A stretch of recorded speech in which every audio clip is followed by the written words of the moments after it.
APMDC మాజీ MD వెంకటరెడ్డిని ACB అధికారులు arrest చేశారు. హైదరాబాద్ లో ఆయన్ని అదుపులోకి తీసుకున్నారు. కాసేపట్లో విజయవాడ ఏసీబీ కోర్టులో హాజరుపరచనున్నారని సమాచారం. ఇప్పటికే వెంకటరెడ్డిపై ఏసీబీ అధికారులు చర్యల వలన ప్రభుత్వానికి 2,566 కోట్ల రూపాయల వరకు నష్టం వాటిల్లిందని అధికారులు చెబుతున్నారు. వెంకటరెడ్డి లొంగిపోయారని కొంతమంది అధికారులు చెబుతుండగా కాదు అరెస్టు చేశామంటోంది ఏసీబీ.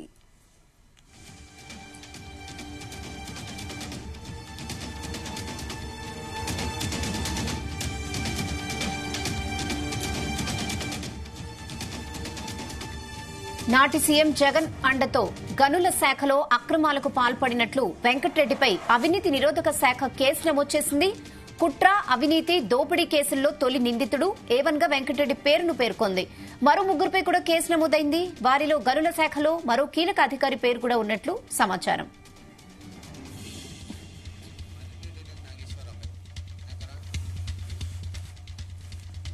ఇదే విషయంపై మరిన్ని అప్డేట్స్ మా ప్రతినిధి నాగేశ్వరరావు అందిస్తారు. నాగేశ్వరరావు, వైశాలి, ఆంధ్రప్రదేశ్ రాష్ట్రానికి సంబంధించి ఏదైతే 2019 ఎన్నికలలో భారీ మెజార్టీతో అధికారంలోకి వచ్చిన వైఎస్ఆర్సీపీ ప్రభుత్వం ఆంధ్రప్రదేశ్ చరిత్రలో మనుపడినడు లేని విధంగా కూడా గనుల శాఖను ప్రక్షాళన చేసింది. ఒక్కొక్క జిల్లాకు సంబంధించి ఒక్కొక్క ప్రైవేటు సంస్థకి ఆ గనుల శాఖ మొత్తం గనులు సంస్థ నుంచి మైనింగ్ సంబంధించి మొత్తం కూడా ఒక్కొక్క ప్రైవేట్ సంస్థకి అప్పచెప్పిన పరిస్థితి ఉంది. అయితే ఈ ప్రైవేట్ సంస్థకు అప్పచెప్పటం ఆ రెండు తెలుగు రాష్ట్రాలలో కూడా ప్రప్రథమం అని చెప్పుకోవచ్చు. ఆంధ్రప్రదేశ్ చరిత్రలో ఎవరు ఊహించని పరిణామం అని కూడా చెప్పుకోవచ్చు. ఏదైతే ఒక జిల్లా ఉందో ఆ జిల్లాకు సంబంధించి ఇసుక గాని, గ్రావెల్ గాని, మట్టి గాని సంబంధించి ఏదైనా సరే ఆ సంస్థకి అప్పచెప్పటం, ఆ సంస్థ జిల్లాకి ఇంతని టెండరింగ్ పాడుకోవటం, ఆ టెండరింగ్ సంబంధించిన అమౌంట్ ప్రభుత్వానికి పంపించడం సరిపోతుంది. అయితే ఈ నేపథ్యంలోనే ఏదైతే జిల్లాకి సంబంధించి ఒక సంస్థకు అప్పచెప్పిన క్రమంలో ఆ సంస్థ 10 లక్షలకి పాడుకున్న నేపథ్యంలో వాళ్ళు 30-40 లక్షలకి అమ్ముకోవటం, అనధికారికంగా మైనింగ్ చేసుకునే వాళ్ళకి పర్మిషన్ ఇవ్వటం, అనధికారికంగా పనిచేసుకునే వాళ్ళకి లైసెన్స్ ఇవ్వటం, లేనిపోని ఆ బిల్లులు సృష్టించడం, మొత్తంగా చూసుకుంటే మైనింగ్ శాఖ మొత్తం కూడా ఆ నకిలీమయమైందంటూ కూడా చంద్రబాబు నాయుడు, లోకేష్, పవన్ కళ్యాణ్ పెద్ద ఎత్తున ఆరోపణలు ఇచ్చిన పరిస్థితి అయితే ఉంది. ఏదైతే మైనింగ్ సంబంధించి ప్రైవేటు వ్యక్తుల చేతుల్లో ఆ మైనింగ్ ను పెట్టడం అనేది కూడా కరెక్ట్ పద్ధతి కాదు, దేశ చరిత్రలో ఎక్కడైనా ఉందా అంటూ కూడా పవన్ కళ్యాణ్, చంద్రబాబు నాయుడు పెద్ద ఎత్తున కూడా అప్పుడు రాష్ట్ర ప్రభుత్వం మీద, అలాగే గనుల శాఖ మంత్రి మీద కానీ, అలాగే రాష్ట్ర ముఖ్యమంత్రి జగన్మోహన్ రెడ్డి మీద కానీ పెద్ద ఎత్తున ఆరోపణలు చేసిన నేపథ్యం. అయితే ఏదైతే 2024 ఎన్నికలలో అధికారంలోకి వచ్చిన ఎన్డీఏ కూటమి రోజు నుంచి కూడా ఎవరైతే గనుల శాఖకు సంబంధించి డైరెక్టర్ గా పనిచేసిన వెంకటరెడ్డి ఆంధ్రప్రదేశ్ లో కనిపించకుండా వెళ్లారు. ఈ గనుల శాఖకు సంబంధించిన కొన్ని ఫైళ్లు కూడా కనపడలేదు, కొన్ని హార్డ్ డిస్కులు కూడా కనపడిన పరిస్థితి ఉంది.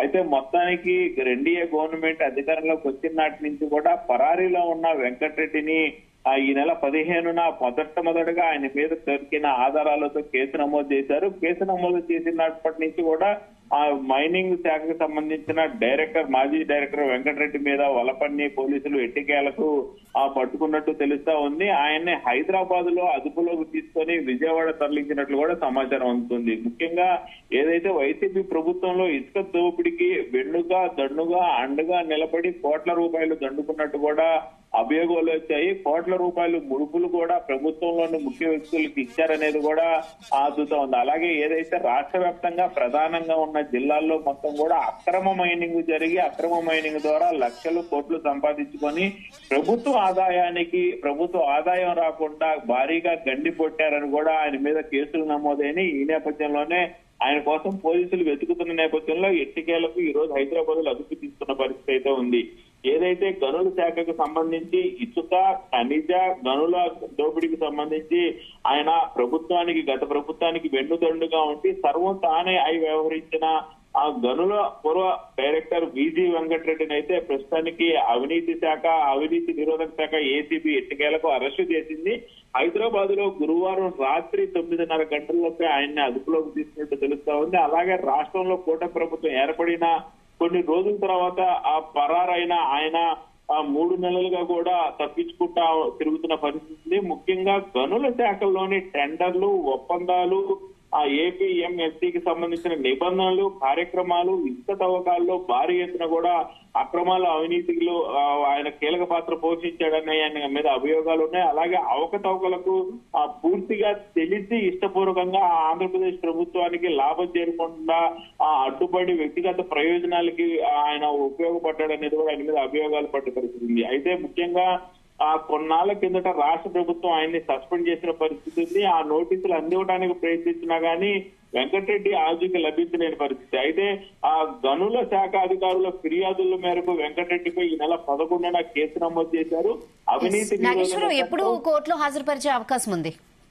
ఈ రోజు ఆ విజయవాడలోని ఏసీబీ కోర్టులో అయితే హాజరుపరుస్తున్నట్లు కూడా మనకు సమాచారం ఉంటుంది. మరికొద్ది సేపట్లో ఆ ఏసీబీ కోర్టుకు వెంకటరెడ్డిని హాజరుపరిచి ఆయన మీద ఉన్న అభియోగాలు మొత్తం కూడా ఏసీబీ కోర్టులో జడ్జి ముందు హాజరుపరిచే పరిస్థితి ఉంది. మొత్తానికైతే హైదరాబాద్ నుంచి తీసుకొచ్చిన తర్వాత ఎక్కువ సేపు బయట ఉంచడం కూడా ఆయన గనుల శాఖ మాజీ డైరెక్టర్, అలాగే ఆంధ్రప్రదేశ్ గవర్నమెంట్ లో పనిచేసిన వ్యక్తి కాబట్టి ఖచ్చితంగా ఏసీపీ కోర్టులో హాజరుపరిచి అక్కడి నుంచి ఆయన రిమాండ్ కోరే అవకాశాలు ఉన్నాయి. రిమాండ్ కోరిన తర్వాత ఆయన దగ్గర నుంచి మరింత సమాచారం రాబట్టాలనేది ఆంధ్రప్రదేశ్ గవర్నమెంట్ చూస్తుంది, అలాగే ఏసీపీ చూస్తుంది. ఇప్పటికే గనుల శాఖ మాజీ డైరెక్టర్ వెంకటరెడ్డికి సంబంధించిన పూర్తి కాగితాలన్నీ కూడా ఏసీపీ అధికారులు తయారు చేశారు.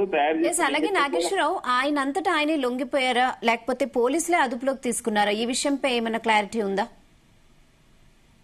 అసలు ఇప్పటికే ఆంధ్రప్రదేశ్ గవర్నమెంట్ కి సంబంధించి ఆయనను వెంకటరెడ్డికి సంబంధించి కూడా గత 3 నెలలుగా కూడా వెతుకుతున్న పరిస్థితి ఉంది.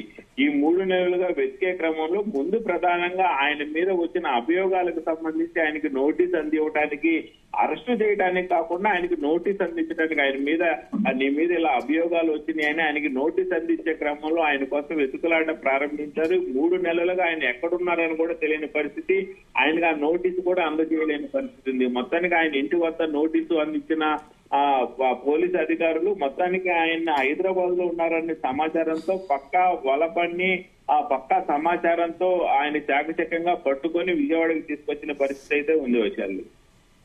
Okay Nageswara Rao, thanks for the updates.